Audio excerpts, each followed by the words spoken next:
Vous écoutez un podcast de EJR Radio, la radio pour tous.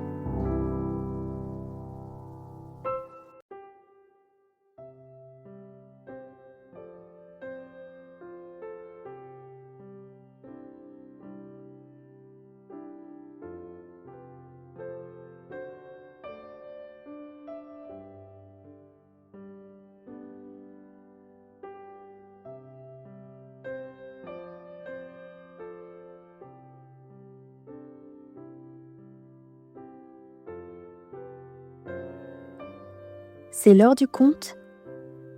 Le vieux bœuf de Bethléem. Allez, pousse-toi, fainéant! À ces mots, le vieux bœuf, qui somnolait, sursaute. Il comprend très vite ce qui se passe. Mon maître vient d'acheter un jeune bœuf, très fort, très solide. Avec philosophie, la vieille bête se pousse et cherche à se rendormir, sitôt le maître parti. Mais le jeune bœuf est plutôt du genre bavard. « Pardon, monsieur, je voulais pas prendre votre place. J'espère que vous n'êtes pas trop mal installé. » Ne t'en fais pas, petit. J'en ai vu d'autres, va. Il se retourne alors dans un gros bâillement. Le jeune bœuf reprend timidement. Ah bon, il y en a beaucoup, des bœufs avant moi? Ils étaient forts? Le travail est difficile? La vieille bête se retourne en soupirant. Non, tu es le premier depuis des années. Je voulais dire par là que ce n'est pas la première fois que je dois me pousser comme ça en pleine nuit. Et puis, surtout, après ce que j'ai vu, je peux te dire, plus rien ne m'étonne. Intrigué, le jeune demande. Et vous avez eu quoi, au juste? Le vieux bœuf se redresse tout fier.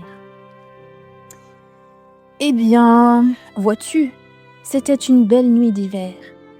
Il faisait un froid de canard, mon petit. Avec mon copain, un âne. Il est mort l'an dernier.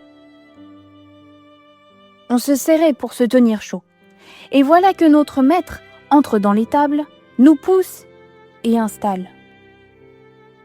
Le conteur fait une pause pour ménager son effet. Il installe un homme et sa femme qui attendaient un bébé. Il y avait un monde fou au village et plus une seule auberge de livres. Alors mon maître lui a rendu service et dans la nuit, le bébé est né. Un petit garçon, tout mignon. Avec l'âne, on avait peur qu'il prenne froid. Alors, pendant que ses parents dormaient, on lui a soufflé dessus pour qu'il ait bien chaud. Ah oui, c'est gentil ça. Le jeune bœuf n'a pas l'air de trouver l'histoire extraordinaire. Le bœuf continue. Attends! C'est la suite qui est incroyable. Des bergers sont arrivés, et tout le pays. Et puis des gens très riches, avec plein de cadeaux. Des cadeaux pour un bébé né dans la paille. Exactement. Tous semblaient prendre ce bébé pour un roi. Encore mieux. Tous ont dit que cet enfant était le sauveur que tous les hommes attendaient, qu'il allait enfin apporter le bonheur sur la terre. Alors mon petit, depuis ce jour, j'ai compris beaucoup de choses. Chercher à être le plus fort, à avoir la meilleure place, c'est sans intérêt. La naissance de ce bébé, voilà le plus important.